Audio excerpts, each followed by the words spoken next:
Captain Rykos had served the Tural Compact for 140 cycles.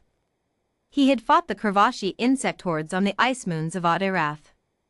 He had burned through 3 sets of carapace armor in the acid swamps of Pelanuar. He had watched his own squadron mates dissolve into vapor under plasma bombardment and had not flinched, because the Tural did not flinch. Fear was a chemical inefficiency bred out of his species 10,000 years ago through careful genetic curation. Rykos had been told, since the moment of his hatching, that he was incapable of feeling afraid.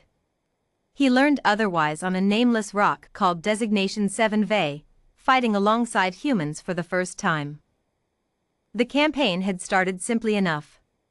The Compact needed the planet's deposits of raw Jacques crystal, the humans needed a foothold against the same enemy, the Vren Dominion, a hive mind species that consumed biomass to fuel their war machines, and so an alliance was struck, awkward and necessary, the way most alliances are. Rykos commanded the eastern flank. A human officer named Major Darian Voss commanded the line beside him. Rykos had read the dossiers. Humans were young, evolutionarily speaking, barely out of their tribal infancy by galactic standards, and yet they had clawed their way into the void in less than 300 years, fighting everyone who told them they couldn't. The Tural High Command considered them useful but unstable. Aggressive. Unpredictable. Rykos had expected to find them crude. What he found, in the first hour of the battle for 7V, was something else entirely. The Vren came at dawn, when the twin suns of the system threw long violet shadows across the crystal flats. Rykos watched through his scope as the swarm crested the ridge, thousands of chitinous bodies moving as one organism, clicking and shrieking in a frequency designed to shred morale. His own troops, disciplined as they were, began to waver. He felt the familiar biosuppressant flood his nerves, dulling the instinctive recoil his body wanted to make. It was supposed to feel like nothing. It always had.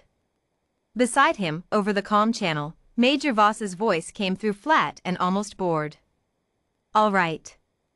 Hold the line till they're in spitting distance, then give 'em hell. No suppressants. No genetic editing for fearlessness."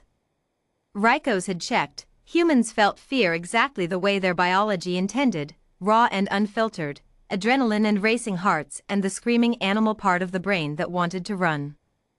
And yet Voss's pulse, visible on the shared biotelemetry feed, set at a steady 78 beats per minute as 10,000 alien monsters closed the distance. Rykos found that more unsettling than the swarm itself. "Major. Your line will break," Rykos transmitted. It was not an insult. It was an observation, the kind any Tural officer would make of green troops facing their first horde. "Recommend immediate withdrawal to the second trench." "Negative, Captain." Voss didn't even sound annoyed. "We don't have a second trench. We dig the first one deeper." The Vren hit the line 40 seconds later, and Rykos watched something he had no framework to process. The Tural soldiers fought with mechanical precision, each motion calculated by their training and their suppressed nervous systems, firing in disciplined volleys, falling back exactly when protocol dictated. It was efficient. It was correct. The humans fought like something had been unleashed. They screamed, not in panic, Rykos realized after a horrified half-second of analysis, but as a weapon, a coordinated battle cry that rolled down the line and seemed to physically stagger the front ranks of the swarm. They didn't fall back in clean, doctrinal stages. They held, shoulder to shoulder, screaming and firing and stabbing with blades when the ammunition ran dry, and when a Vren drone tore through the chest of the soldier beside him, Major Voss didn't pause. He stepped over the body, planted his boot in the gap, and kept firing, his face a mask of total, terrible calm. "Major, your casualty rate is unsustainable," Rykos said, watching the numbers climb on his display. 12%. 18. 22. Among the Tural, command would have ordered full withdrawal at 15.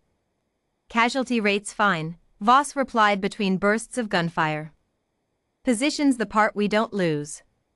It was at the 40-minute mark, when the Vren brought up their bio-titan, a creature the size of a troop transport, built from the harvested mass of 1,000 consumed worlds, its carapace rated to shrug off anti-armor rounds, that Rykos understood, for the first time in 140 cycles of service, what fear actually felt like.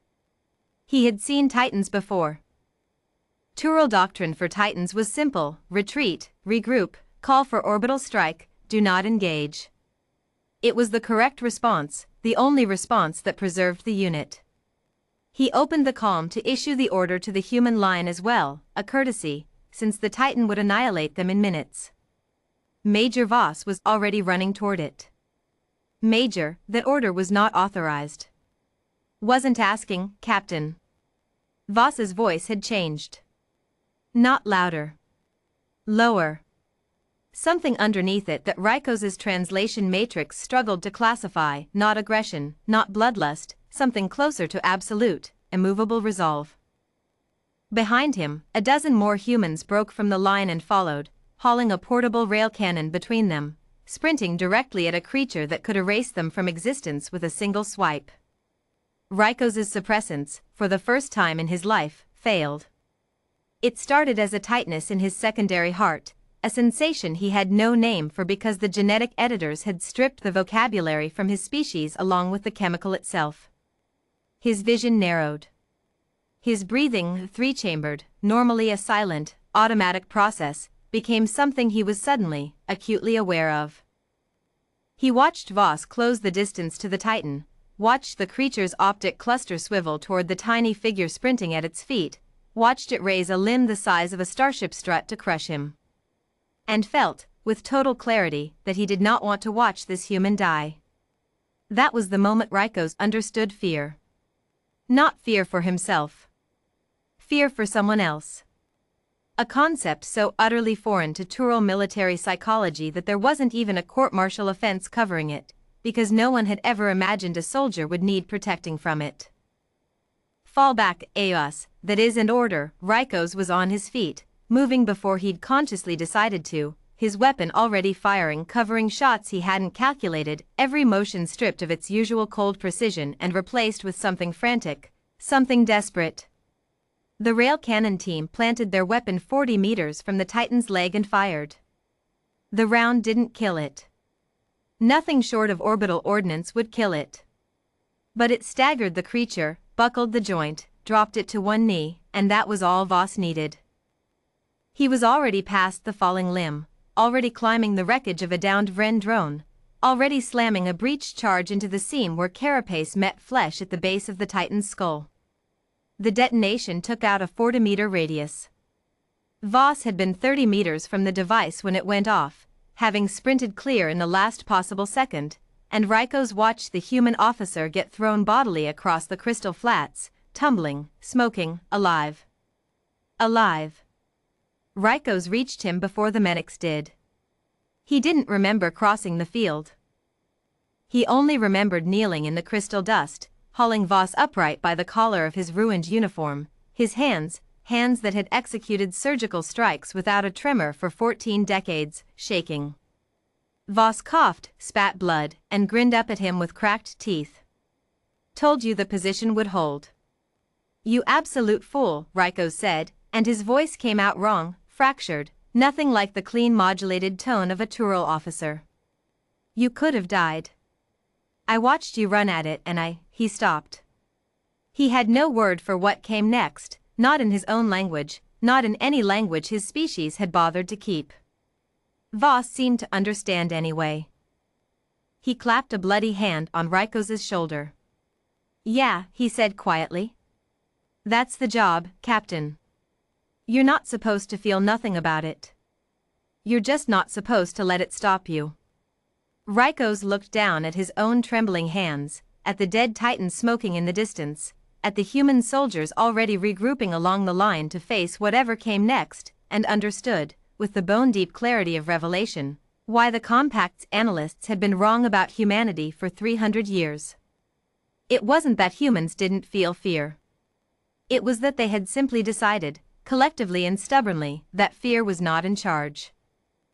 For the first time in 140 cycles, Captain Rykos found himself wishing his species had never bred the feeling out of their blood at all, because for one terrible, vivid moment on a nameless battlefield, fear had made him understand exactly why these small, fragile, screaming creatures were the most dangerous allies in the galaxy.